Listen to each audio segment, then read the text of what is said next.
Folks, as many of you who have been following this channel for some time probably already know, I'm active on Telegram. I make small posts about various things that are happening in the Ukraine war on my Telegram channel, and I made a quick post about this on Telegram, but I just loved this so much that I had to make a YouTube video about it as well. Those of you who are actively following the war likely know that the big battle that is taking place right now is happening in the city of Severodonetsk.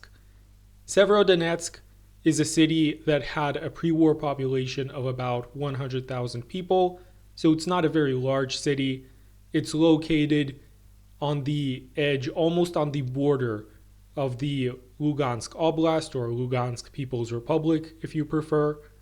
So it's basically this tiny part of Ukraine's Lugansk Oblast, or the Lugansk People's Republic, that Ukraine still controls. But what makes the city of Severodonetsk important is that it's basically a key element of Ukraine's defensive lines in Donbass, and there were, according to various reports, about 16,000 Ukrainian soldiers located in Severodonetsk before the battle began. That is roughly the same number of soldiers as were present in Mariupol. Also, it should be noted that Severodonetsk is part of a conurbation of cities that are located very close to one another, and the total population of this conurbation is about 300,000, which is roughly 2/3 of Mariupol's population. And what's striking about the battle over Severodonetsk is the fact that the Ukrainian garrison in this city was numerically more or less equal to the Ukrainian garrison that was present in Mariupol. But whereas the battle for Mariupol lasted well over a month, and that is over a month before the Ukrainian forces were pushed into Azovstal, the battle for Severodonetsk, at least the main phase of this battle, is essentially already over, and it began only about 10 days ago. Within the first several days of fighting, Russian forces had taken control over most of the city, and it was reported by around June 5th. Sources began to report, first from within the Lugansk People's Republic, then from Russia, that the Russian forces now control the entire residential area of Severodonetsk. And as of today, June 7th, this was also corroborated by the Russian Minister of Defense, Sergei Shoigu. So the Russians claim that they control the entire residential area of Severodonetsk, and that the Ukrainian soldiers that remain in the area are trapped in the industrial area of the city, namely the Azot chemical factory. So we are basically seeing a Mariupol 2.0. That is to say, we're seeing a case where the residential areas of a city are cleared out, and the Ukrainian forces are then trapped in the industrial area of the city, where they are surrounded, they cannot leave, and it's basically a ticking clock until they are forced to surrender. Although I should note that in the case of Severodonetsk, the encirclement isn't 360 degrees yet. Basically, the Russian forces have encircled this remaining Ukrainian force on three sides, and the fourth side is basically the Seversky Donets River, which is going to be difficult, though perhaps not impossible, to retreat through. But then, of course, there is the fact that even if they retreat across this river, the entire area of Severodonetsk and Lysychansk is looking to become one big cauldron. So this entire area that includes several other towns is also going to be encircled. So that is a little bit of background information. Now, what I really want to talk about in this video is the fact that in some parallel universe out there, in this infinite multiverse that we are inhabiting, in one of these parallel universes, there was a massive Ukrainian counteroffensive which recaptured most of the city and forced the Russian side on the defense. In this parallel universe, the Russian soldiers are struggling to hold on to the remaining 20 or 30% of the city. They're being steadily pushed back in brutal close quarters fighting where Russian artillery and Russian air power is useless. So the Russians are on the retreat. They're essentially losing the battle. They're being pushed out of the city by this mighty million-man Ukrainian army. And of course, this is the narrative that Ukrainian media and official Ukrainian sources were reporting as of a few days ago. And I emphasize that they are no longer reporting this. They had to walk back these ridiculous claims because they do not resemble the reality on the ground at all. The reality on the ground is the diametric opposite of what these Ukrainian sources claimed. So these statements were walked back. Now, it appears that both pro-Western and pro-Russian media agree on one thing, and that is that there was some sort of an attempted counteroffensive in Severodonetsk. But this counteroffensive appears to have failed miserably. The Ukrainian forces did not regain any of the territory that they have lost. And despite receiving significant reinforcements, I've heard figures of up to 7 full brigades, mostly of territorial defense soldiers. Despite receiving these additional reinforcements on top of the already considerable force that was present in Severodonetsk, Ukraine has lost control of the city. But of course, this little tiny inconvenient fact hasn't stopped all of these CIA-sponsored quote-unquote news outlets from reporting the diametric opposite. Outlets like Forbes, Time, CNN, even miscellaneous articles on Yahoo News, many articles, both in Western mainstream media and in Ukrainian mainstream media, and even in what I like to call the liberal traitor Russian media, which includes news outlets like Meduza.io, who are basically just shills who receive funding from foreign sources, who basically publish the exact same information, the exact same stories as the mainstream media in the West. All of these outlets reported with one voice that there was fierce fighting, a fierce resistance that is being put up by the Ukrainian forces in Severodonetsk, and that Severodonetsk is basically becoming a Russian Mariupol, with the clear implication that Russia is suffering the same losses, a similar defeat in Severodonetsk to what the Ukrainians suffered in Mariupol only several weeks earlier. And the pure mouth breather article that was published just yesterday on Time is something that is just out of this world. It is certainly something that I am going to link to in the video description for anybody who is masochistic enough to want to read this garbage, to suffer the effects that it's going to have on your mental health. The garbage that is parroted by this article is just something else.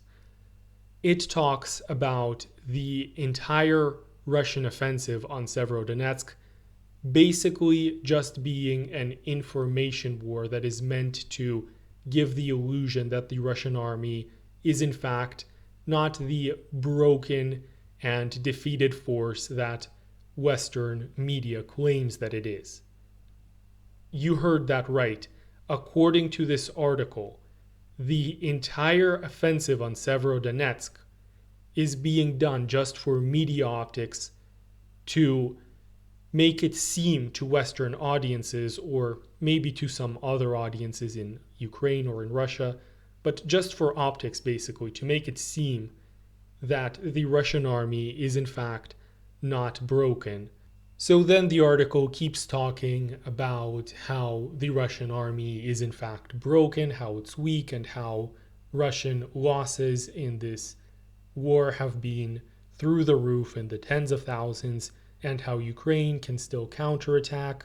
Even if Severodonetsk falls, Ukraine can somehow reclaim the entire Donbass, basically. So whenever I hear people talking about how Western mainstream media is accepting the fact that maybe this war isn't going quite how the West wants it to go.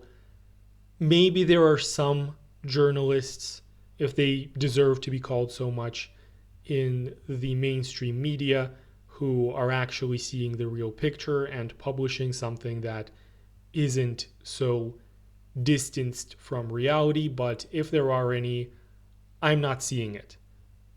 What I'm seeing, and this is just me, I'm not talking for anybody else, at least what I'm seeing is that mainstream media is as cognitively dissonant as it ever was. So all of these pro-establishment mainstream quote-unquote news outlets who are constantly sucking up to the US government, to the deep state, they haven't changed their tune.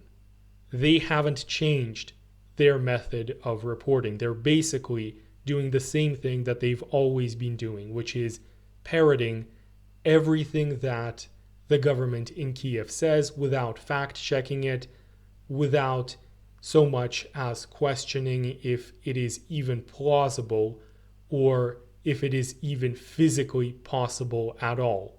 And here I'll remind everybody that those same official sources from Kiev also claimed that on day 3 or so of the war, that the Ukrainian air defenses shot down multiple Russian strategic transport aircraft, Il-76s, each of which was filled with hundreds of Russian paratroopers. But to this day, over 100 days later, we still don't see any wreckage of these massive aircraft. These are really massive aircraft, the size of a Boeing 747. We never saw the hundreds of bodies of Russian soldiers over any of the areas where these aircraft were alleged to have been shot down around Kiev. We haven't seen hundreds of Russian bodies anywhere in the war for that matter, not in any one location. But just like now, the lack of any forensic evidence back then didn't stop Ukrainian propaganda from reporting this, and the propaganda in the collective West to then parrot it.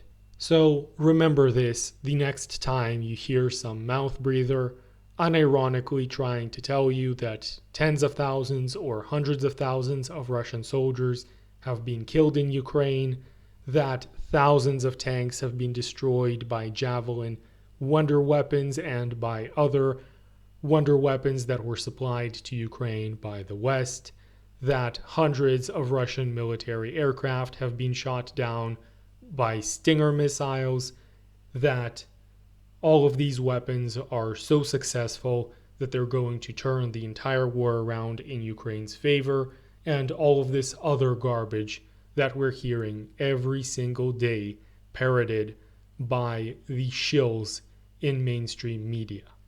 And here is a little bit of food for thought. Ukraine has objectively never won a single city battle against a Russian force at any point in this entire war from February 24th. Any town or city with a population of over 50,000 that was ever taken by Russian forces stayed under the control of those Russian forces. There were a few small towns in northern Ukraine that Russia controlled prior to its withdrawal from the area in late March. Those had a population of about 30,000, but even then, Russia withdrew from those towns without any fighting. Any areas that were actually contested, any urban areas, that is, any towns or cities that were ever contested between the Russian army and the Ukrainian army, ultimately fell into the control of the Russian army. Wartime propaganda is one thing. Exaggerating one's own successes and the enemy's failures is one thing. But what we are seeing from the Ukrainian government isn't just exaggeration. It is complete fiction and fabrication, and we've been seeing this ever since the very first days of the war. And the fact that these mainstream propaganda outlets in the collective West still haven't either realized this fact or they simply do not care, likely a combination of both if we're to be honest, really shows just how low their journalistic standards really are. The fact that they continue to parrot every single thing that official Ukrainian sources say, without thought or question, without taking even so much as a millisecond to pause and question, to just think about how ridiculous some of these claims are when taken at face value, really shows just how deep the agenda runs and how little actual information and truth matter to these people.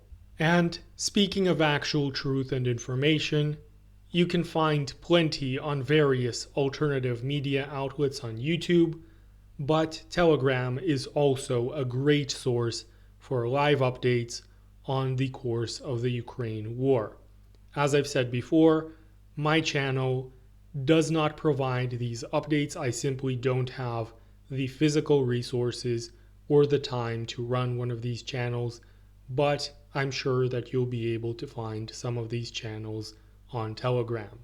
And also, if you like hearing me rant about this sort of stuff, if you like hearing me blabber on about this, and you want to subscribe to my Telegram channel, I will be flattered. From time to time, I forward posts from some of these other channels that do provide much more regular updates and just overall good analytical content. Well, that's one of the ways to find them. Anyways, that's about all that I wanted to say for now. Thank you for taking the time to watch this video. Thank you for all of the love and support that this channel has been getting. I wish you all the best. Take care.